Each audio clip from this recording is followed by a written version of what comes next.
Tudo bom, lindinhos? A gente continua a nossa conversa sobre ecologia, né? Nas aulas passadas, a gente estava basicamente falando sobre o ecossistema, os componentes do ecossistema, cadeias alimentares, teias alimentares, fluxo de energia, ciclo de matéria. E a gente, a partir de agora, estuda outro tópico lá da ecologia, que diz respeito lá à dinâmica das populações. Em física, né? Estática é a parte da física que estuda os corpos parados, e dinâmica é a parte da física que estuda os corpos em movimento. Né? O que é que tem a ver aqui com a nossa história? É que, gente, dinâmica da ideia de movimento, né? Dinâmica das populações é o estudo do crescimento das populações. Ou seja, em ecologia, as populações não estão estáticas, elas não estão paradas, elas estão dinâmicas em movimento, no sentido de que elas estão crescendo. Para poder entender o crescimento de uma população de seres vivos, alguns conceitos são fundamentais. Número 1, potencial biótico.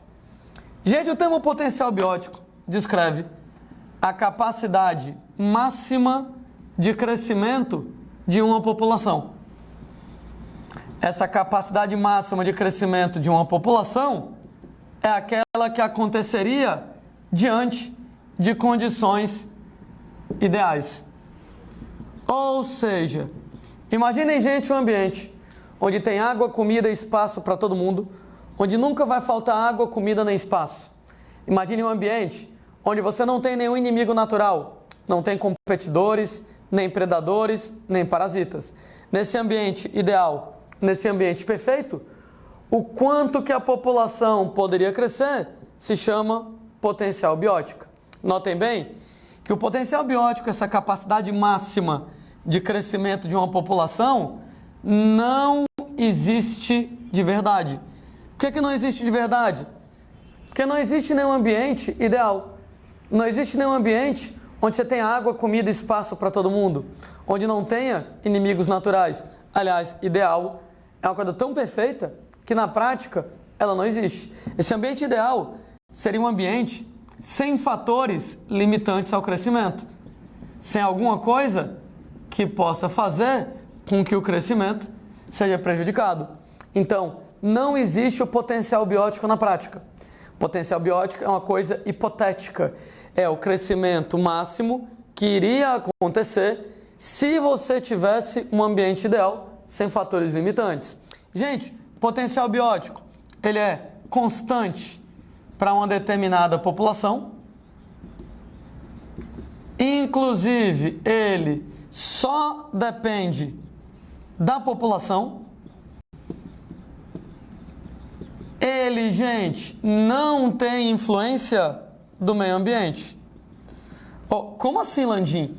O crescimento de uma população não tem influência do meio ambiente? Claro que o crescimento tem, mas o potencial biótico não, né? Porque o potencial biótico, eu já estou dizendo para você, que ele acontece em condições ideais. Então, já estou delimitando em que ambiente o potencial biótico aconteceria. Então, ele aconteceria no ambiente ideal, sem fatores limitantes. Então, como esse ambiente ideal não existe na prática, não existe uma influência dos ambientes reais, dos meios que existem de verdade, no tal aí do potencial biótico. Então, o potencial biótico, ele é constante, ele só depende da população e ele não tem influência do meio. É a capacidade hipotética, a capacidade teórica de a população crescer ao máximo se ela fosse colocada no ambiente ideal, sem fatores limitantes. Para quem ainda não conseguiu ver o que é o lance do potencial biótico, né? Certa vez o Darwin estava lá desocupado, sem ter o que fazer, e resolveu fazer uma conta, né? Um casal de elefantes. Ele, moçada, vai ter, no caso da fêmea, né? Uma gestação de 22 meses. Coitada lá da fêmea do elefante, passa, bem dizer, 2 anos grávida, e nasce apenas um bebezinho elefante a cada geração. Entretanto, a cada gestação. Entretanto, claro que ao longo da vida da elefanta, você vai ter várias gerações, várias gestações, para ser mais preciso. E nessa brincadeira de ter várias gestações, né, claro que um casal de elefantes vai ter vários filhos. Né? Desses vários filhos que o casal de elefantes vai ter ao longo da vida, o Darwin calculou que mesmo demorando tempo pra caramba para a elefanta ter um filhote, mesmo você só tendo um bebê elefante a cada gestação, dentro de mais ou menos 750 anos, um único casal de elefantes produziria 19 milhões de descendentes. Gente, olha que absurdo. Um casal de elefantes tendo filhotes a cada 22 meses, tendo apenas um bebê em cada gestação. Em 750 anos, um casal produziria 19 milhões de bebês. Só que isso não existe na prática, né? Isso aqui que eu estou descrevendo é o potencial biótico. É a capacidade teórica da população de elefantes crescer em condições ideais. Na prática, nem todos os bebezinhos elefantes vão sobreviver. Não vai ter água, comida e espaço para todo mundo. Vai ter predador, vai ter parasita e aí vai. De maneira que a tendência é que depois desses 750 anos, né, desses 19 milhões de elefantes que você estava esperando, talvez tenha algumas centenas, algumas dezenas, não sei, depende lá das condições do meio. Ainda conversando sobre o que é o potencial biótico, pega, por exemplo, e aí essa conta é muito bacana, por exemplo, o que acontece com um casal de moscas. Bom, uma mosca fêmea, ela produz mais ou menos 120 ovos ao longo da vida, sendo que, imagine, desses 120 ovos, 60 vão ser macho e 60 vão ser fêmea. Imagine que das 60 fêmeas, cada uma delas vai produzir mais 120 ovos. 60, cada uma fabricando 120 ovos, vai dar 7.200 moscas ao longo da vida de um casal. Sendo que um casal de moscas vive mais ou menos 1 mês e meio aqui na brincadeira. Então imagina que dessas 7.200 moscas, filhas do casal inicial, depois de 1 mês e meio, metade, 3.600 é macho, metade, 3.600 é fêmea. E imagine que cada uma dessas 3.600 fêmeas vai colocar mais 120 ovos. Isso quer dizer que você vai ter aqui 432 mil mosquinhas com 1 mês e meio. Ou seja, moçada, tu imagina que um único casal de moscas em 1 mês e meio vai dar 7.200 moscas, com 3 meses vai dar 432 mil moscas, e certa vez um cidadão desocupado, ele foi levando isso aqui até 1 ano, e viu que em 1 ano você produziria, a partir daquele casal inicial de moscas, um casal algo em torno de 6 trilhões de moscas. Isso é potencial biótico. Em um bendito ano, um único casal de moscas poderia produzir 6 trilhões de descendentes nesse caso. Entretanto, você deve ter notado que do ano passado para esse ano, o número de moscas na sua casa deve ter ficado mais ou menos a mesma coisa, né? Não deve ter aumentado muito, não. Por quê? Porque isso aqui, cara, é se todas as moscas sobrevivessem. O que não vai acontecer, porque a taxa de mortalidade nas moscas vai ser enorme.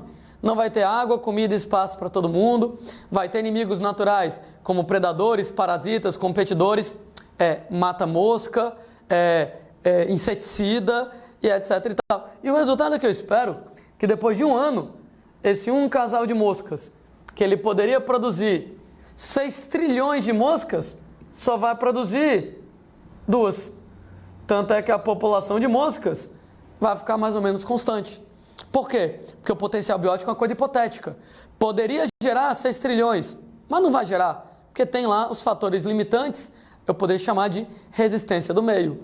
Não subestime o poder da progressão geométrica, né? Não subestime o poder do crescimento exponencial. Isso aqui que eu estou falando, cara, em criaturas mais simples, né? Claro que a tendência é você ter uma multiplicação mais rápida. E é porque moscas fazem reprodução sexuada. Que tal, por exemplo, pegar uma bactéria, então? Cara, tu pega, por exemplo, uma bactéria como Escherichia coli, né? Famosíssima bactéria lá na brincadeira. Bom, Escherichia coli não precisa nem de um casal, né? Escherichia coli, ela vai lá e se reproduz de maneira assexuada. Em condições ideais, ela vai lá e se divide a cada 20 minutos, né? Então uma acaba virando 2, mais 20 minutos, com 40, 2 viram 4, com 60 minutos, 4 vão virar 16. E cara, pode parecer um número pequeno, né? Entretanto, o cidadão desocupado fez lá essa conta e percebeu que em 36 horas você teria nesse caso lá algo em torno de 36 aqui vezes 3, cento e poucos ciclos de replicação. Cara, a única bactéria produziria uma quantidade tão grande de descendentes que iria cobrir toda a superfície da Terra com bactérias, só dessa espécie. Ou seja, cada milímetro da superfície do planeta estaria coberto por bactérias em apenas 36 horas. Porque se você vai lá e coloca, por exemplo, aqui na brincadeira, a cada 20 minutos dobra, a cada 20 minutos dobra, a cada 20 minutos dobra. Chegou a hora, moçada, lá, que em 36 horas seria suficiente para você ter tantas bactérias que não sobraria 1 centímetro do planeta não coberto por bactérias. Por que não tem tanta bactéria assim? Ah, moçada, por que não tem tanta bactéria assim? Porque, graças a Deus, nem todas elas vão sobreviver. Isso aqui, moçada, seria em condições ideais, perfeitas, mas não vai ter comida para todas elas, não vai ter, por exemplo, lá, né, aquela condição ideal que permitiria que elas crescessem na doida. Vai haver uma série de fatores limitantes, o que, aliás, é outro conceito importante para a gente poder discutir quando a gente fala de crescimento populacional. Se o potencial biótico ele vai ser a capacidade máxima de crescimento da população, né? Um casal de elefantes, em 750 anos, produziria 19 milhões de elefantes. Né? Um casal de moscas, em um ano, produziria 6 trilhões de moscas. Uma única bactéria, em 36 horas, cobriria toda a superfície do planeta. Pois é, né?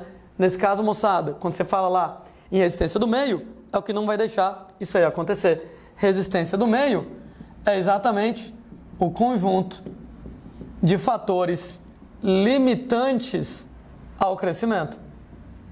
Quando a gente fala em conjunto de fatores limitantes do crescimento, estamos falando, por exemplo, moçada lá para vocês, em disponibilidade de água, comida e espaço.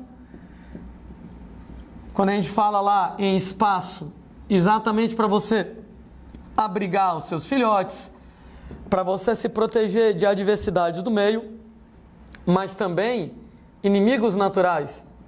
Quando a gente fala lá inimigos naturais, estamos falando de competidores, estamos falando de predadores, estamos falando de parasitas, principalmente de predadores e parasitas como inimigos naturais. E é isso aí, moçada, que vai exatamente segurar o crescimento. De maneira geral, a gente pode colocar as coisas da seguinte maneira, né? Se o potencial biótico ele for maior que a resistência do meio, ora, gente, o que acontece é que a população ela cresce. Faz sentido, né? Se a tendência a crescer for maior do que a resistência do meio, a população ela vai crescer. Se o potencial biótico ele for menor do que a resistência do meio, ora, moçada, se a tendência a crescer for menor do que os fatores limitantes se impõem, a população decresce, né? Ela vai entrar em declínio. E, claro, se o potencial biótico, se a tendência a crescer for igual à resistência do meio, ora, moçada, um neutraliza o outro e a população, nesse caso, vai se manter em equilíbrio, né? A população, nesse caso, vai se manter constante sem que ela cresça.